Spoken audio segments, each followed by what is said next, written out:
Hello, everybody. This is Claudio for Growth.Lat, and today we'll be giving you 5 fintech predictions for 2021. Prediction number 1, neobanks and digital banks will continue to see challenges as big tech and financial services companies enter the space. Digital banking will undergo significant changes in 2021, despite the category being all the rage as recently as 2 years ago. We saw several neobanks shut down in 2020.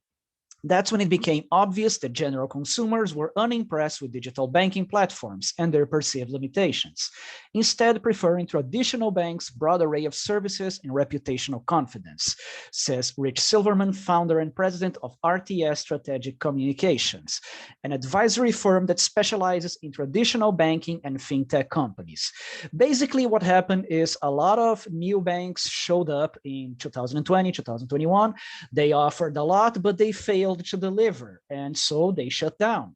And people with being unimpressed with them decided to go back to traditional banks because they believed them to be more reliable.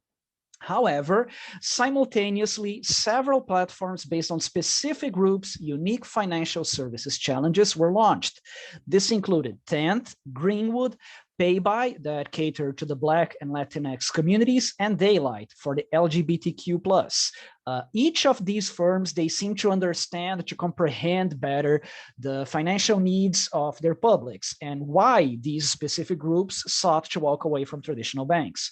So it will be interesting to see how these companies fare in 2021 and beyond, as we observe whether or not these mission-focused business plans will resonate with their target prospects. Next prediction, social media, e-commerce, payments, and rewards will converge, creating new ways for people to discover and purchase products, cutting out the middleman, aka paid advertising. The main beneficiary would be the consumer's wallet. Wissam Daka, the co-founder of Mimo, explains here what drove him to create the app. I'm going to tell the story, okay? So he purchased a subscription for science books for his 7-year-old. He used that subscription for a year and a half. He was very happy with it. He was having a conversation with Evan Spiegelman and Andre, his friend and co-founder of Mimo, telling them about the books. Then it hit him that these are two of his best friends. They chat on social platforms for 2 hours or more every day. They all use the same credit card. They all use the same bank. They email each other. They know the algorithms of Google, of Snapchat when it comes to recommending stuff. And for a year and a half, a brand that Wissam was very loyal to was kept a complete secret. According to him, if his friends Evan and Andre had known, they would have bought a subscription for their kids too. And this was a wow moment for him because they realized that this was a big product that hadn't been built. And so they looked into why. Google does not have the transaction or credit card information. Credit cards don't know about other people, and banks don't know anything about your social network. So the future would be an app or a system that somehow was able to connect all these dots in a safe way and be able to tell you, oh, well, we think your friend Andre might like this brand. Would you like to recommend it? And that's how Mimo started. What they really wanted was to redesign the experience of discovery by connecting all these disparate sources of information. Next prediction, commercial banking will continue to digitize and experience a subscription revolution to change the way companies of all sizes approach their banking relationships. Just as customers have grown comfortable with subscription models that make it easy and efficient to add or delete features, so too corporate and commercial banking clients want the ability to add or remove products and services quickly. To attract and retain customers in 2021 and beyond, banks must adopt an easy plug-and-play approach with price transparency in order to create value-driven relationships, says Matt Cox, EY America's corporate, commercial, and SME banking consulting leader.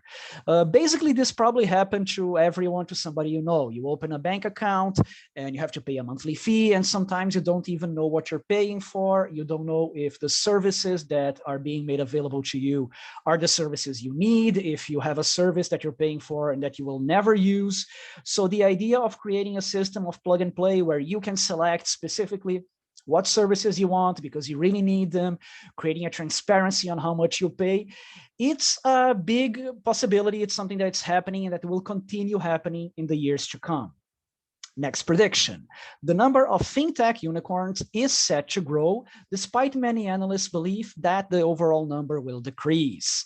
Now, 2021 is already seeing some surge in investments, with 5 companies receiving the unicorn status in the first week of the year. While there is still a lot of disruption in every industry at the moment, businesses are finding new innovative ways to keep moving and thrive. It may be that private market investors are anticipating exit valuations and that a late-coming venture market will continue this year, according to Rob Israch, CMO at Tipalti. When we take a closer look at the unicorns in the market, it's clear that these businesses have reached status by focusing on product market fit for their specific product. They all had a unique growth strategy, a fundraising plan. Some received VC funding, others bootstrapping, others even went for crowdfunding. Their researches show that fintech and e-commerce industries in particular were thriving in 2020, and this suggests that these industries, along with other growing industries like AI and internet services, will continue to service and innovate consumers in their time of need and hit a unicorn status in 2021. Next, merchants of all sizes will adopt a cloud-based payment infrastructure, continue to seek socially distant, zero-contact solutions as the point of sale. Neely Klenoff, the Senior VP of Global Acceptance Solutions at MasterCard, said, "We announced the first live deployment of MasterCard Cloud Tap on Phone anywhere in the world. We have moved our Tap on Phone product to the cloud, which will enable partners to develop their own Tap on Phone solutions more easily and more quickly than ever before. With Tap on Phone, any business, regardless of size, can deliver new and best-in-class contactless consumer experiences using a device they already own, a smartphone." This pandemic has forced the world to create new ways to approach money, especially because of social distancing and zero-contact solutions. And this idea stuck. People liked it, and apparently it's going to continue growing and evolving. The desire for a seamless experience is where we are today, and this will continue to be the expectation for consumers and businesses in the future. They are preparing for this future by leveraging the cloud to empower every business, consumer, and financial institution to remain resilient in today's evolving tech world. Guys, this was Claudio for Growth.Lat. Thank you all for watching. Hope to see you again next time. Bye-bye.